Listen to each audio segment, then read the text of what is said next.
잠언 23장 15절에서 18절 말씀입니다. 내 아들아, 만일 내 마음이 지혜로우면 나 곧 내 마음이 즐겁겠고, 만일 내 입술이 정직을 말하면 내 속이 유쾌하리라. 내 마음으로 죄인의 형통을 부러워하지 말고 항상 여호와를 경외하라. 정령이 내 장래가 있겠고 내 소망이 끊어지지 아니하리라. 아멘. 23장까지 읽으면서요, 한 번쯤은 생각을 했었는데 또 몇 날을 지나다 보니까 우리 기억 속에서 좀 잊혀진 사실이 하나 있습니다. 그게 뭐냐면 화자와 청자입니다. 누가 누구에게 말을 하고 있냐입니다. 답을 금방 다 말하실 수 있습니다. 아버지가 아들에게 하고 있는 말입니다. 성경 중에 66권 중에 잠언은 아버지가 아들에게, 뒤에 가면 어머니가 아들에게도 합니다.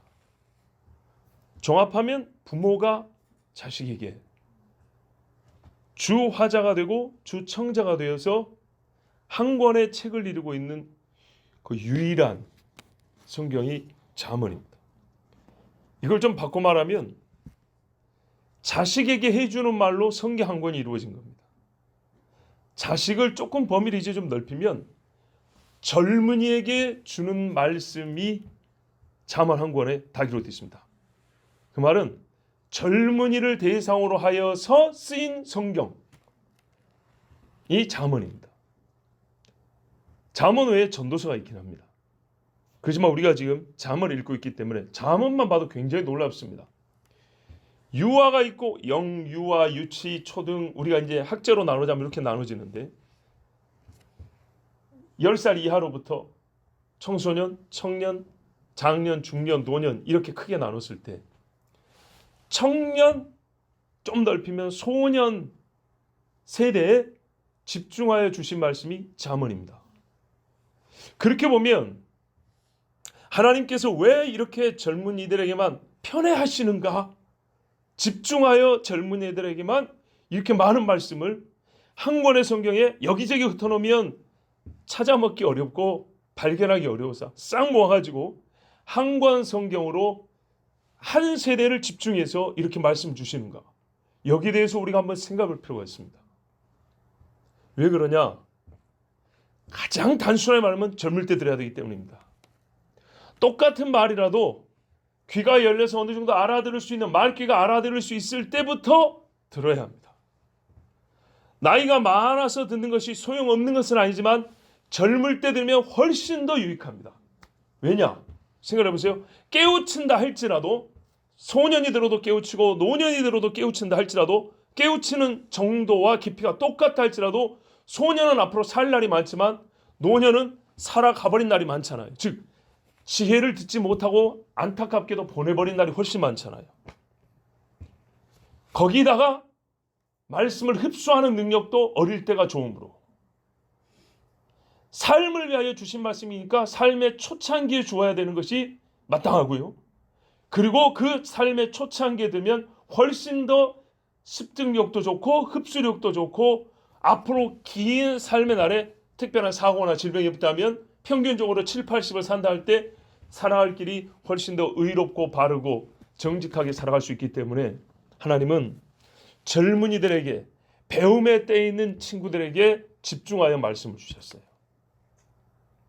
그런데 또 한 가지 주목해야 될 게 뭐냐면 부모를 통해서 말씀을 주셨다는 겁니다.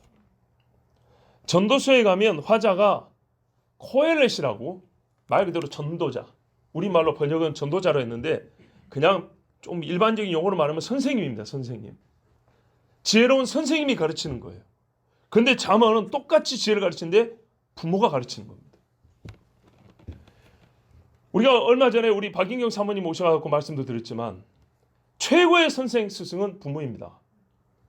그러므로 그리고 그 사람의 어떤 한 사람의 인생의 초창기를 절대적으로 주관하고 다스리고 보호하고 감독하는 책임과 권리, 권한까지 있는 이가 부모입니다. 다른 사람은 그 사람의 이렇게 한 인생에 초창기를 관여하려 해도 관여할 수가 없습니다. 부모가 그 어느 때보다 더 철저하게 감싸고 있기 때문에 그만큼 철저하게 감싸고 있는 그 부모가 그 어릴 때 말귀를 알아먹기 시작할 때부터 바로 이 잠언을 가르쳐야 되는 겁니다. 우리가 지금 23장까지 듣고 있어서 알지만은 앞으로도 거의 뭐 8, 9장이 남았지 않습니까? 그런데 20장 이상만 보더라도 여기까지 있는 말씀을 내가 정말로 4살, 5살, 10살 때 가르쳤다면 나의 장성한 자녀가 지금과 같았을까 달랐을까? 다르다면 어떻게 달랐을까 생각해보면 절대 부정적인 그림은 나오지 않습니다. 하나님께서는 우리에게 말씀의 내용뿐만 아니라 말씀의 전체적인 외곽, 틀로서도 우리에게 교훈을 해주시는 거예요. 한 절 한 절을 읽고 깨닫게 되지만 이게 누구에게 주는 말이냐? 젊은이에게 주는 말이다. 젊은이에게 왜 주냐? 젊을 때 드려야 되고 어릴 때 드려야 하고 그때 배울 수 있고 배워야 하는 말씀이기 때문에 그렇게 보면 우리가 세상에 많은 학제와 또는 부모가 가르치는 우리가 가르치는 교훈 중에 이 시기에 가르쳐야 될 걸 얼마나 많이 놓쳐버렸는지 또는 이 말씀과 반대되는 것을 꽤나 많이 가르쳐서 성경과는 저 멀리 벗겨나 빗나가버린 사람을 만들었다는 것을 부정할 수가 없습니다. 그리고 누구를 통하여 이 말씀을 전했더니 화자는 항상 아버지, 어머니입니다. 부모이지만은 어머님들이 뭐 너무 실망하실 필요 없습니다. 99%가 아버지 이야기입니다.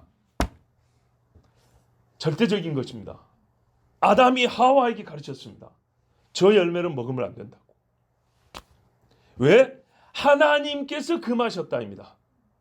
이것도 그대로 볼까요? 두 사람이 성인으로 만들어졌지만 지각에 있어서 배움에 있어서 하와는 어린아이와 같습니다.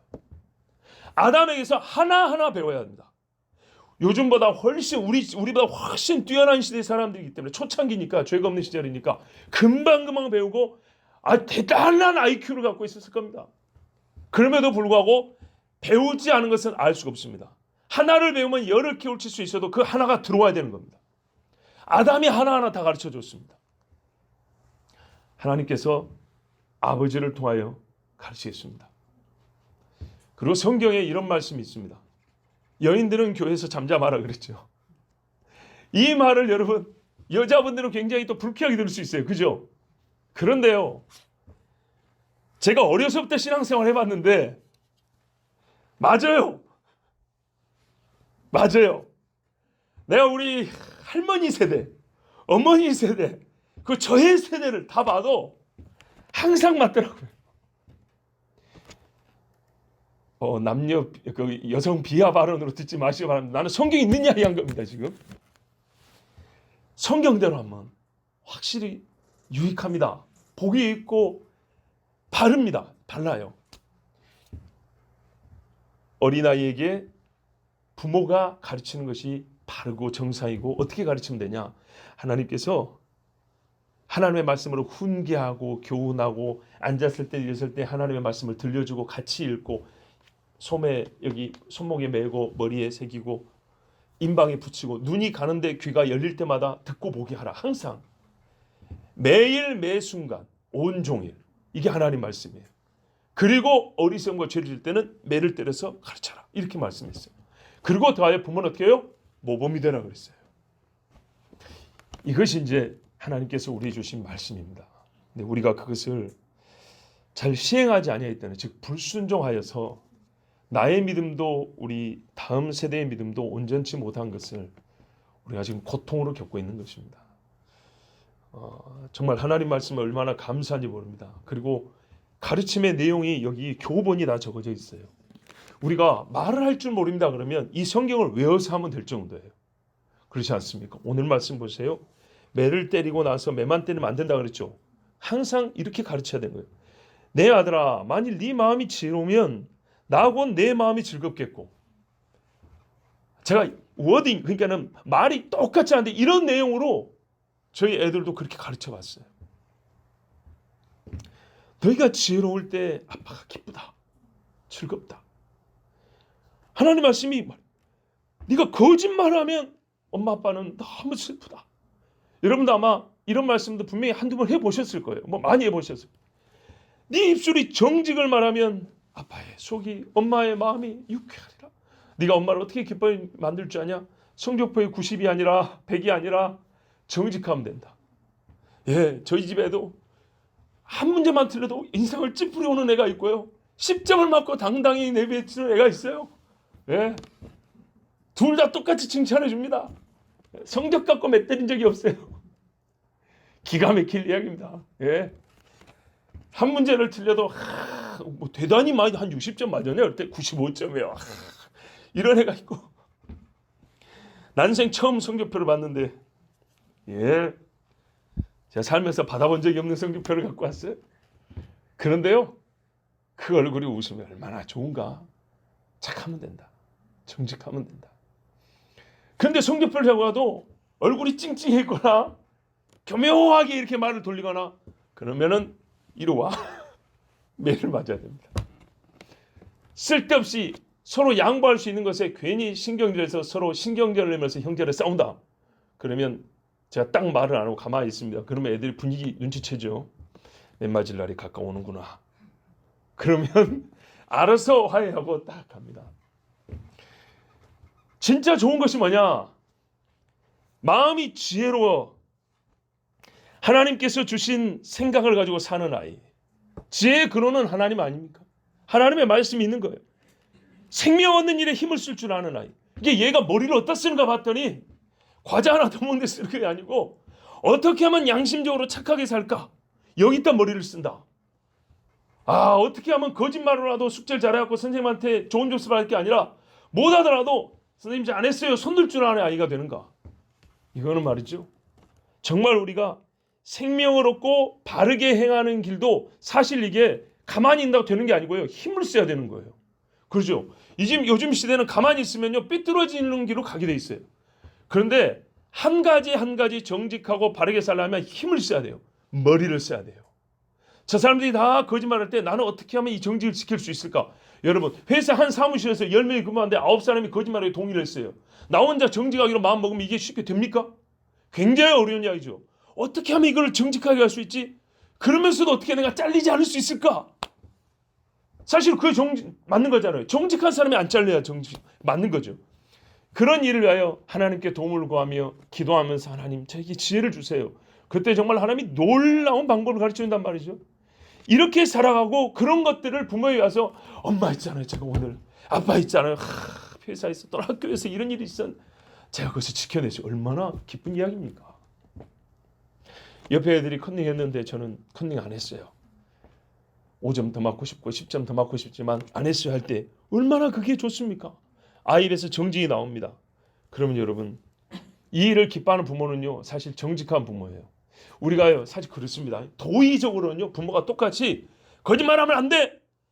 열이면 열 부모가 보통 5살짜리 아이한테 다 이렇게 가르칩니다. 그런데요 어떤 차이가 있냐면요 어떤 부모는 정말로 너 어떤 짓을 거짓말하면 안 돼라는 마음을 진짜 갖고 거짓말하면 안 돼 이렇게 가르치는 사람이 있고요. 다 그냥 의뢰 그러니까 거짓말하면 안 돼 이렇게 가르치는 사람이 있어요. 말은 똑같이 거짓말하면 안 돼 그러지만 부모 자신이 정직하게 살기 때문에 애를 쓰기 때문에 정말로도 그렇게 살면 안 돼 하고 진심으로 가르치는 사람 100. 뭐 조금 그래도 너 거짓말하면 안 돼 80. 뭐 이래도 저래도 되는데 그래도 학교에서 배웠으니까 거짓말하면 돼 50. 살다 보면 여차하면 저렇게도 하고 이렇게도 하는 거야. 근데 뭐, 거짓말하지 마 10. 부모들의 양심에 따라 이게 달라요. 그러면은 그 어감 어조가 자녀들에게는 다 느껴져요. 그냥 하는 소린가 정말 우리 부모님은 정직한 걸 원하시는가? 우리 부모님은 얼마만큼 정직을 원하고 본인의 삶은 얼만큼 정직한가? 이게요 이 아이의 마음에 그대로 조각하듯이 새겨집니다. 그래서 딱 보세요. 내가 15살 때 모습이 내 아들에게 보이고요. 내가 20살 때 모습이 내 딸한테 딱 보이게 돼 있어요. 나보다 나으면 감사하고요. 나만큼 하면 어쩔 수 없고 정상인 거예요. 그게. 그래서요. 우리가 정직하게 말하면서 자녀들 보세요. 네 입술이 정직을 말하면 내 속이 유쾌하라. 이건 하나님이 우리에게 하신 말씀이에요. 사실은. 하나님이 그러시잖아요. 우리 보고. 정직하고 거짓말하지 말라 그러잖아요. 하나님이 자녀인 우리가 정직을 말할 때 얼마나 기뻐하시는 거 몰라요. 그 마음을 그대로 가지고 우리 육신의 자녀에게 말하는 겁니다. 그러면 하나님의 진심이 우리에게 우리의 진심이 우리 자녀에게 이렇게 전달이 되고 그 아들의 정직함이 하나님께 그대로 상달되는 겁니다. 내 마음으로 죄인의 형통을 불허하지 말고. 시편 73편의 주제가 이거 아닙니까? 어찌하여 악인이 기름기가 쫘르르 흐르고 평생에 평안에 살다고 죽습니까? 하나님 어떻게 된 겁니까 도대체? 나는 평생 고생하고 의를 행한다고 해도 풀죽이나 겨우 먹을까 말까인데. 그래서 73편에 하나님 앞에 그렇게 한탄하는 기도입니다. 그런데 뒤에 가면 뭐라 되냐면 내가 아무리 머리를 쓰고 깨달아도 안 되고 이게 이해를 안 되는데 내가 주의 성소에 들어가는 순간 알았나이다 이렇게 돼 있어요. 이 말을 표현하면 정말로 내가 하나님의 은혜 가운데 딱 들어갔을 때 설명 안 해도 이게 직관적으로 영감으로 그냥 팍 깨달아지는 거예요. 아하.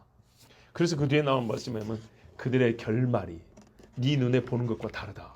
그것을 하나님이 가르쳐 주시고 너의 결말은 지금 네 몸을 보고 있는 것과는 또 다르다. 이렇게 하나님이 가르쳐 줬다는 겁니다. 이걸 우리 자녀를 가르쳐 줘야 됩니다. 옛적에 제가 21살 때 설교 들은 내용에 어떤 목사님이 제가 저번에 말씀드린 김모 목사님이라고 젊을 때는 굉장히 저희가 존경하는 목사님이었는데 어느 때부터 조금 거시기하다 했는데 말입니다. 이 목사님이 아들이 저하고 동갑을 했잖아요. 큰 아들이. 예. 근데 그 아들이 이제 친구 집에 어릴 때 초등학교 다니면서 친구 집에 갔다 왔는데 집에 폭포 있는 집 있죠. 예. 아 모르세요? 폭포 있는 집? 악어 키우고 막 이런 집. 예, 그런 집들. 갔다 오던 얘가 아빠 누구네 집에 갔다 왔는데 되게 잘 살아. 이게 서울 말투죠. 우리 처음에는 겁나게 잘 살아야 할 건데 엄청나게 잘 산다고 이제 막 애가 막 부러워가지고 막 얘기를 하더래요. 그래서 그 목사님이 그랬대요. 그 아들 이름이 뭐 이름은 말할 거고 아들한테 그랬대요. 걔네 집은 잘 사는 게 아니라 부자란다. 잘 사는 거하고 부자는 다르다. 걔네 집은 부자인 것이지 잘 사는 건 아니다. 잘 사는지 못 사는지는 다시 봐야 한다. 그런데 그렇고 보니까 그러더라고요. 여러분 우리가 말이죠. 그 말을 듣고 제가 조금 더 이거를 이해하기 아니 그 말을 이해했는데 다른 사람이 이걸 전달할 때 혹 못 알아면 어떻게 전달하지? 여러분 다 이해하셨겠지만 이런 생각을 해봤어요. 혹시 여러분도 필요하다면 이 비유를 써보시면 좋겠어요. 우리가 운동선수도 있잖아요. 운동선수가 그 해당 종목을 잘한다고요. 그 말하면 축구를 잘한다 그런다고요. 뭐 축구를 잘한다는 게 축구공을 많이 가진다는 게 아니죠. 유니폼 비싼 것만 많이 갖고 있다는 얘기도 아니고 넓은 축구장을 갖고 있다는 얘기도 아니죠. 그죠? 축구 규칙에 맞게 공을 잘 다룬다는 얘기죠. 그렇죠. 수비면 수비고 공격이면 공격이고 자기 포지션에 맞게 축구공을 규칙에 맞게 잘 다뤄서 그 축구라는 경기를 바르게 수행하고 누구보다 더 탁월한 실력을 갖고 수행할 때 잘한다 그런다고요. 그렇죠? 잘한다. 잘 산다는 얘기는 사람이 살아감. 이걸 전체를 얘기하는 거예요. 돈을 많이 가지고 있는 얘기 아니고 인생을 사는 걸 얘기하는 거예요. 인생을 사는 것이 돈하고만 상관이 있습니까? 아니죠.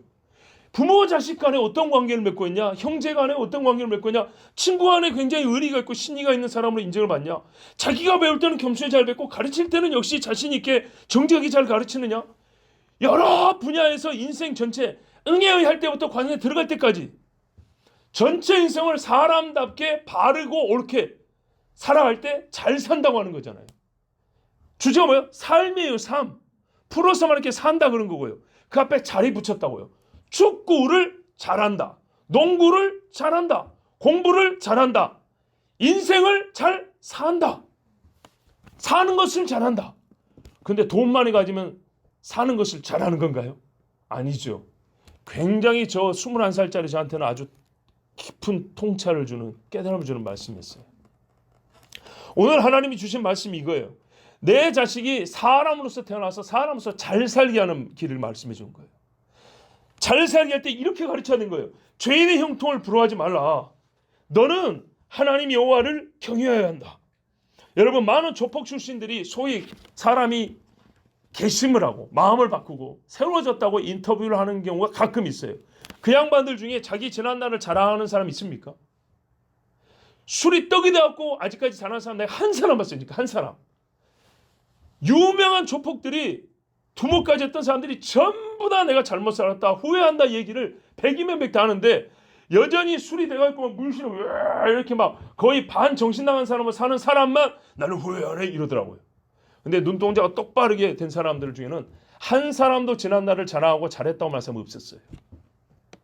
악인의 삶을 잘했던 것을 잘했다고 말하는 사람이 한 명도 없었어요. 그리고 뭐냐면 내가 젊을 때 누가 나에게 가르쳐 줬으면 이게 중요한 거거든요.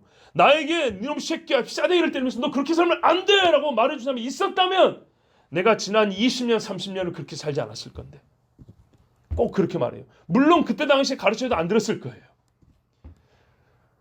여러분 어려서 하나님을 경외하는 것을 배우고 악인의 형통을 부러워하지 말아야 한다 소리를 100번 든 사람은 진짜 복이 있어요. 이게 귀에 딱지가 이렇게 쌓일 정도로 1000번을 듣는 사람은 더 복이 있어요. 반복하다고 무조건 좋은 건 아니지만 한두 번 듣는 것보다 100번 1000번 듣는 것은 훨씬 좋아요. 우리 자녀들이 그것을 듣기 싫어하더라도 반복해 들려줘야 합니다. 지혜자는 여호와를 두려워합니다. 죄인의 형통을 부러워하지 않습니다. 왜냐하면 우리가 하나님 앞에 사는 것을 알고 있기 때문입니다. 참 지혜는 우리가 하나님으로부터 왔고 하나님께로 돌아간다는 것을 아는 겁니다. 이 땅에 수많은 철학자들과 예술가들이 물었어요. 인생은 어디서 와서 어디로 가는가? 항상 이 질문을 했지만 그것을 그림으로 표현하고 글로 표현하고 음악으로 표현하고 다 했지만 아무도 답을 얻지 못했어요. 그들은 어릴 때 수많은 신화와 전설을 배웠어요. 오이디푸스 무슨 신화로부터 그리스 제우스 어떤 이야기까지 동방의 많은 신화, 힌두교 신화, 불교 신화 별걸 다 배웠어요. 그런데도요 답을 얻지 못했어요. 사람은 하나님으로부터 와서 하나님께로 돌아갑니다. 이것을 아는 사람은 정말 평강을 얻고 삶을 헛되이 보내지 않고 살았어요. 그래서 가르쳐야 됩니다. 그래서 18절에 정령이 네 장래가 있겠고 네 소망이 끊어지지 아니하리라. 다른 분야는 이렇게 봤어요. 분명히 마지막이 있고 또한 너의 소망 너의 기도는 끊어지지 아니할 것입니다. 왜 악인의 힘통을 부르면 안 되냐? 그놈이나 너나 반드시 끝이 온다. 그의 끝도 오고 너의 끝도 올 텐데 너는 소망이 있는 끝이 오고 그에게는 소망이 없는 끝이 온다. 우리가 인생 80년이 깁니까? 영원히 깁니까? 비교할 수 없죠. 짧은 인생 동안에 육체를 갖고 있는 살 동안에 모든 소망이 여기 있는 것처럼 다 쏟아부어서 살지만은 결국에는 이 인생은 잠깐 일장춘몽처럼 금세 없어진다는 겁니다. 그러므로 우리가 깨었을 때 눈을 들었을 때 하나님의 형상을 하나님의 얼굴을 본다는 것 그것을 기억하고 하나님을 경외하고 그 삶만이 내가 소망이 있는 삶임을 알아야 한다라고 이렇게 가르쳐야 됩니다. 굉장히 거창하죠. 애가 엄마 말 한 번 안 들었다고 회초리 한 대 때리면서 이렇게 거창한 말 할 필요가 있나? 있어요. 어떤 의미에서 우리 부모가요 너무나 작은 말을 하기 때문에 아이가 작게 크는 거예요. 너는 굉장히 성공한 사람이 될 수 있어. 너 공부할 수 있어. 이것이 아니고요. 저희 집 이야기를 좀 부끄럽지만 얘기하면 저 바로 밑에 동생이 굉장히 학구적이에요. 저보다 공부를 잘한 건 아니었지만 자녀들은 훨씬 엘리트적으로 키워요. 그의 남편이 영국 유학파예요. 그래서 외국계 건축 회사를 다닌단 말이에요. 그러다 보니까 또 본인이 공부를 잘 가르쳐요. 본인이 또 열심히 공부를 해가지고 무슨 자격증도 따는 게 공부에 관한 자격증, 교습을 할 수 있는 그런 자격증이 있죠. 이런 자격증도 따고 해가지고 자기 집에서나 어디서 하여튼 아이들을 많이 가르쳐요. 안 물어봤지만 꽤나 고급 과외를 하는 것 같아요. 그래가지고 그 집 아이들은요 영어를 다 잘해요. 영어 말하기 대회 막 이런 것도 하고 막 그래요. 그래가지고 그 집 아이들이 막 대회 갖고 상 받고 막 이렇게 막 공부 잘하는 거 막 우리 가족 카톡방에 올라오면 온 가족들이 막 칭찬하고 난리예요. 근데 우리 애들이 저랑 같이 운동하잖아요. 아무도 반응이 없어요. 그래서 저희 애들이 가끔 섭섭하다 그래요. 누가 뭐 공부 잘했다고 뭐가 올라오면 막 칭찬하고 박수 쳐주고 응원하고 난리인데 우리가 이렇게 건강하게 운동하고 뛰고 이렇게 즐겁게 사는 모습은 거의 반응이 없어요. 정말로. 어쩌다가 한번 실망하지 마라. 아빠가 기뻐하냐. 근데 어제 우리 집에서 공부를 잘 못하는 애가 어쩐지 상을 하나 받아와가지고 그 못 받은 성적표는 싹 숨기고 받아온 상 하나만 사진을 찍어가지고 이 집 저 집에다 올리니까 역시 거기는 또 막 반응들이 막 이거 좀 문제가 있다. 물론 가끔 가정 예배하는 것을 이렇게 녹음해갖고 올리면 반응이 역시 가끔 있습니다. 근데 공부 잘해가지고 올린 뭔 상 받은 거는 너무 반응이 좋아요. 그래서 제가 조금 마음이 씁쓸합니다. 공부를 잘한 게 잘못한 것도 아니고 무슨 상 받은 게 문제 있는 건 아니지만 우리 믿음의 사람들이 사실은 보다 더 어린이답게 순수하게 그리고 하나님 앞에 경배하는 사람으로 크는 것에 대하여 격려를 한다면 거기에도 격려가 많아야 되고 호응이 있다면 호는 좋을 호자잖아요. 좋은 반응이란 말이죠. 같이 마음을 함께하는 이런 반응들이 있으면 더 좋을 텐데 그것이 적고 오히려 그러면 공부 못한 애들이 우리 집안에 얼마나 또 마음이 낙심이 되겠어요. 그래서 믿음의 사람들이 우리가 믿음의 삶을 산다는 것이 사실은 별 차이가 아닌 것 같지만은 이게 하나씩 하나씩 쌓이면 굉장히 큰 차이를 만들어냅니다. 그리고 우리가 함께 모실 때 소위 경건한 모임에서는 믿음의 말을 하지만 실상 그 사람이 믿음과 경건이 있는가 없는가는 일상생활에서 나타납니다. 우리 이 식구가 같이 무슨 예배 드릴지 전부 다 아멘 아멘 하죠. 그런데 보세요. 상장이 하나 올라갈 때하고 하나님 앞에 우리가 건강하게 사는 모습하고 하나 올라갔을 때 보이는 반응이 너무 다르잖아요. 그렇기 때문에 경건의 자리, 분위기가 경건하게 만들어지는 자리가 아니라 일상의 삶에서도 경건의 모습이나 하나님 앞에 정직한 모습이 이렇게 눈에 띌 때마다 오히려 믿음의 사람들은 격려하고 칭찬하고 특히 어린아이일 때 이렇게 그 아이가 어떤 잘한 일이 있을 때 성경에서 해당되는 말씀 딱 그 행위하고 딱 맞는 말씀이 있을 거 아니에요. 그런 말씀 하나 딱 올려주면서 잘했다. 그러면은 온 식구들이 함께 보는 카톡이니까 이것이 잘한 것이구나. 이럴 때 할머니 할아버지한테 칭찬을 듣는구나 하고 이게 좀 더 어린아이들이 잘할 때 지금 어린애들이니까요. 이 잠언 말씀대로 이 어린아이들이 훨씬 더 좋은 신앙의 교훈을 받을 텐데 하는 아쉬움이 있습니다. 부모가 큰 이야기를 해주세요. 예, 아이들에게 너 공부 잘할 수 있어. 그래, 동상 받았어. 너 이제 다음에 금상도 받을 수 있어. 이런 큰 이야기보다는요.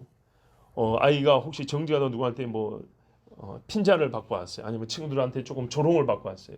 그렇다 할지라도 너의 정직함이 훗날에 그 아이들이 자기들의 거짓말을 말미암아 부끄러움을 당할 때 너는 지금 그들에게 왕따를 할지 모르지만 너의 정직함으로 말미암아 너는 훗날에 왕 앞에 설 것이야. 꿈 같은 이야기죠. 요즘 시대 왕이었어요. 그러나 성경적 언어를 가지고 그렇게 얘기를 해주세요. 이것이 신앙 있는 부모의 다른 점입니다. 예.